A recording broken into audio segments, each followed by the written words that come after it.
In this chapter, I'm going to talk about how we can use statistics and confidence intervals to show how confident we are in a particular result. So let's start off with a couple experiments where we're trying to determine the mass of a penny. So we have two similar experiments, one in which 7 pennies were taken and measured, and another in which 5 pennies were taken and measured. And what we found from the analysis was average for experiment 1 and an average for experiment 2. Now notice that those averages are different. So a couple questions you might want to ask yourself is, why are they different? How can we be sure that our experiment is giving us reliable results? And how do we know that our results represent that of the entire population? So what do we mean when we talk about a population? So a population is the set of all objects in a system we're investigating. So in the case of our penny example, every single penny in circulation is the population. Or if you're talking about pollutants in a river, all the pollutant molecules in the river is the population.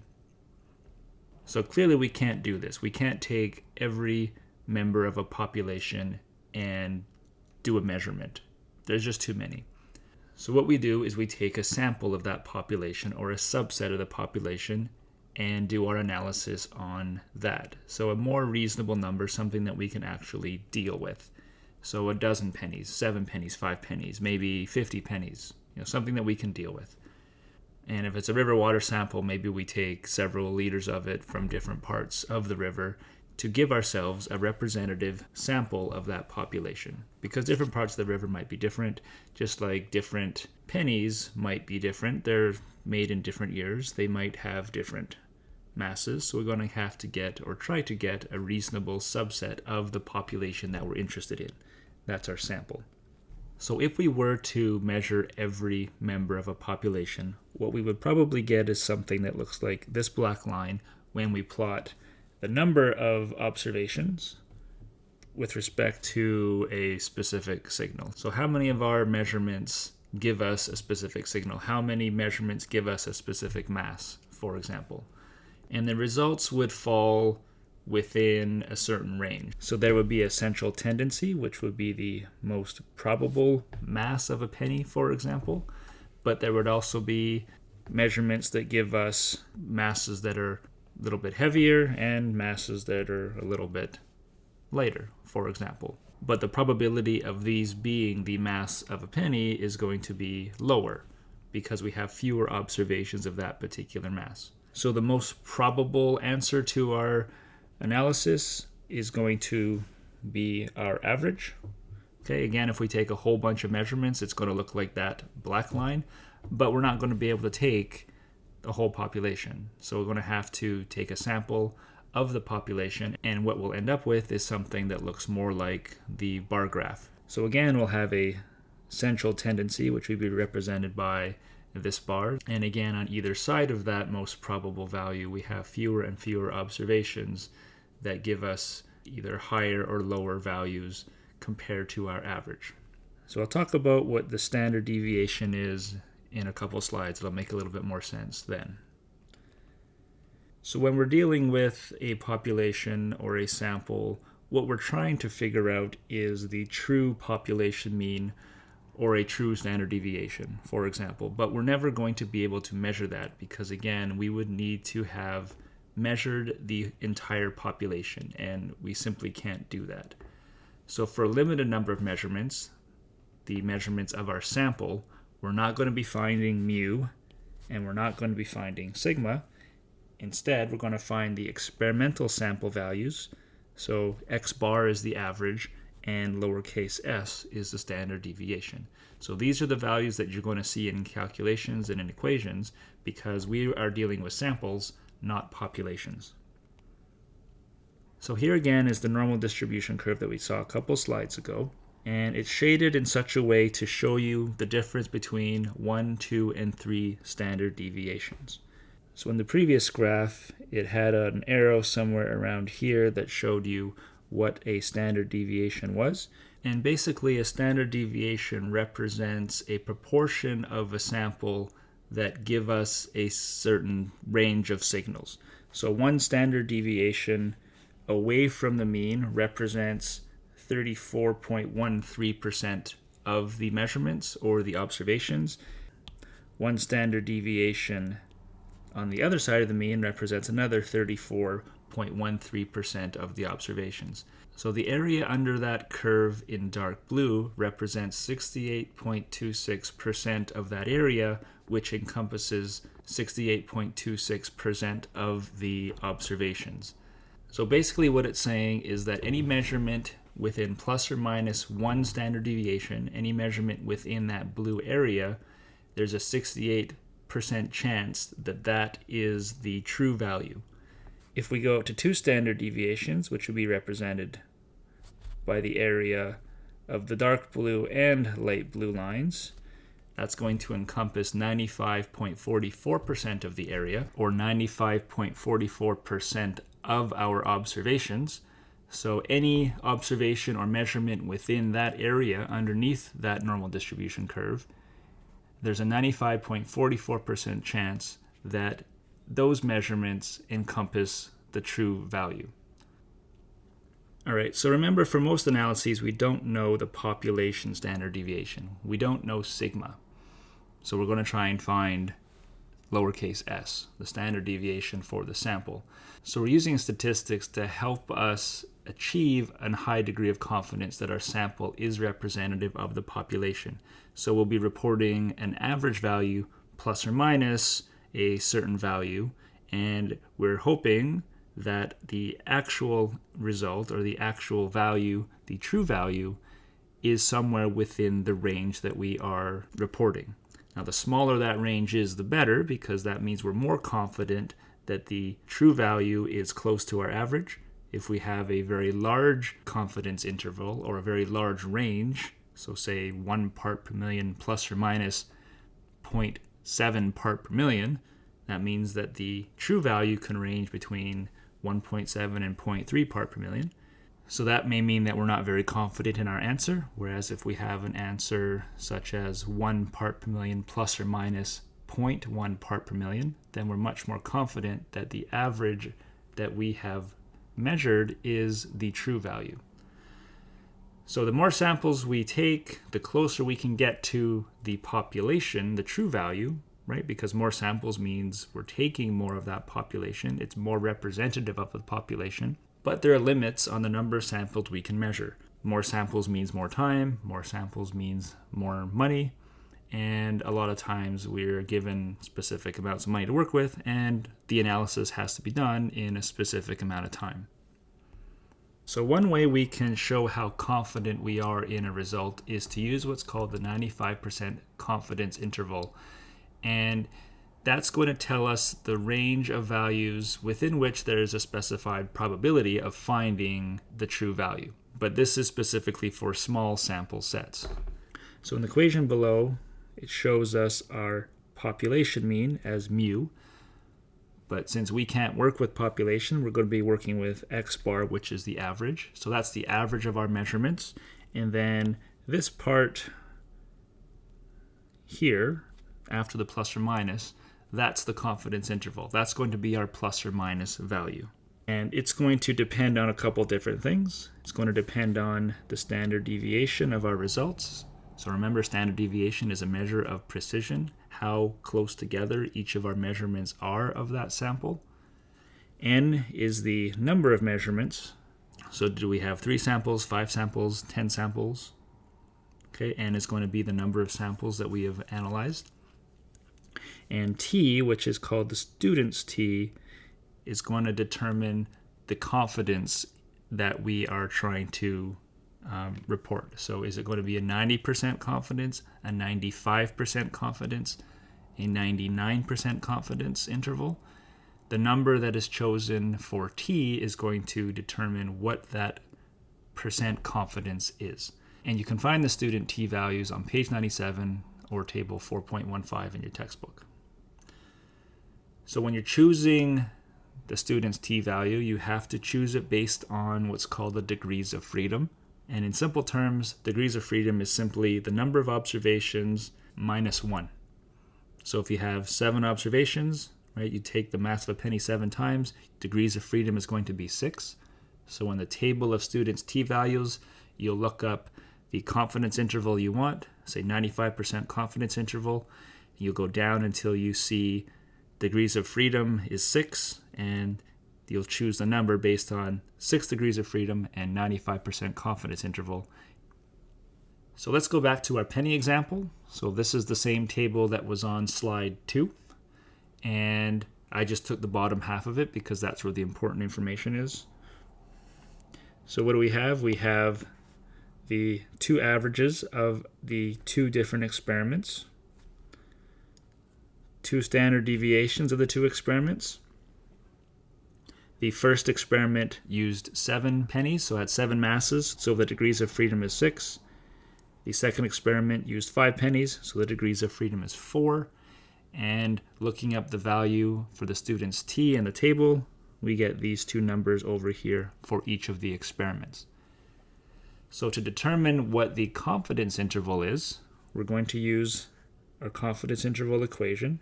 So the 3.117, this average, is substituted in for x bar. 2.447, that's our t-value for the first experiment. 0.051 is our standard deviation for the first experiment. And 7 is the number of observations.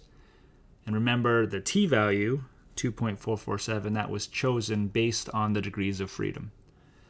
So if we do the calculation, we'll end up with our average, the mean, plus or minus the confidence interval. And if we do the same thing for the second experiment, we'll get a different average, plus or minus a slightly different confidence interval. So now what is this telling us? The thing that we're trying to determine with these 2 measurements is, are they from the same population or are they different? So with this information, how can we tell? So again, here's our results, 3.117 plus or minus 0.047 for experiment 1. Experiment 2, 3.081 plus or minus 0.046 grams. Now what is the range of experiment 1? Just taking the 3.117, adding 0.047 and subtracting 0.047. This is our range.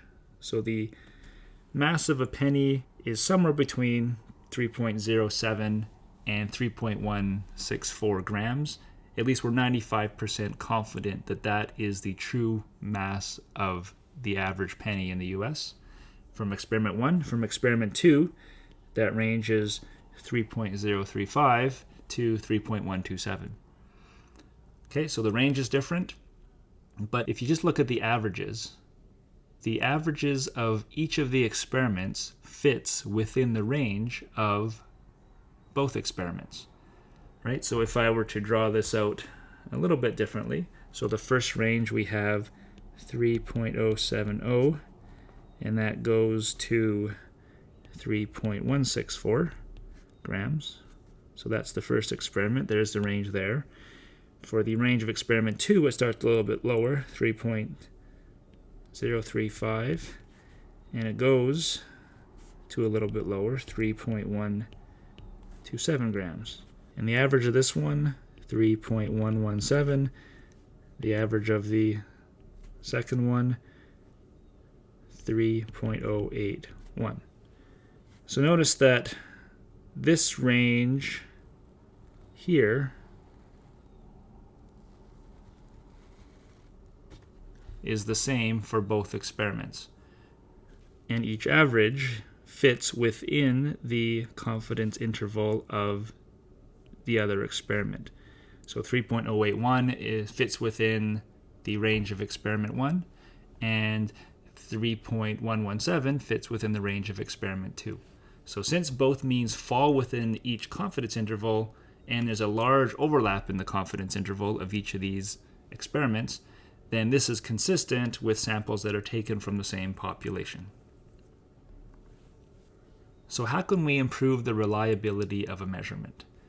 So from the t-test equation, there's only two things we can do to shrink the confidence interval, right? So we're just trying to make this value smaller because that is our confidence interval. The smaller that is, the more confident we are that our result is close to the average.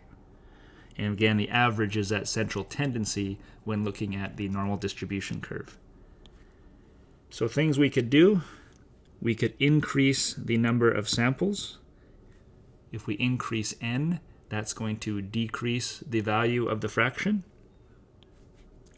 The other thing we can do is we can decrease our standard deviation. Okay, so we can decrease the standard deviation by improving a procedure, correcting errors, for example. And if we increase the number of samples we analyze, that's going to work as well. But remember that the relationship is n to the power of a half, or the square root of n. So it's not a one-to-one relationship. Doubling the number of samples is not going to half the confidence interval. Okay, so we have to increase the number of samples by quite a bit in order to decrease the confidence interval by a half. Now the next two slides I just want you to read yourself. There's not a lot that I can add to them here, but they just tell you why it is important to report a confidence interval, or to report the uncertainty in your measurements. So now what if we have two experiments that are different and we're trying to measure the same thing? So remember in a previous chapter, one of the things I was saying was that to validate a method, you might want to try your analysis using another method. And since it's the same sample, you should expect to get the same result out of it. So how do we determine if two different methods give the same result? Because it's likely that the answer is not going to be exactly the same. So in order to do that, we use what's called a pooled t-test.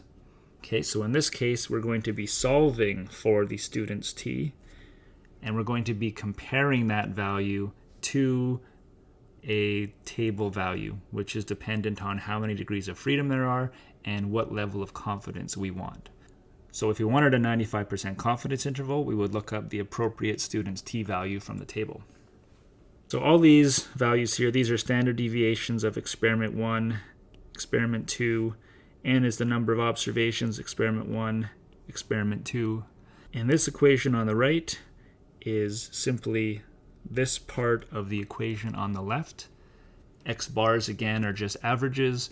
So it looks messy, but it's really just averages, standard deviations, and numbers of observations.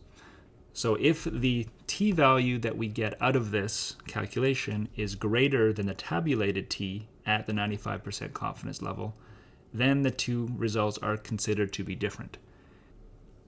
So here's an example of comparing two sample means.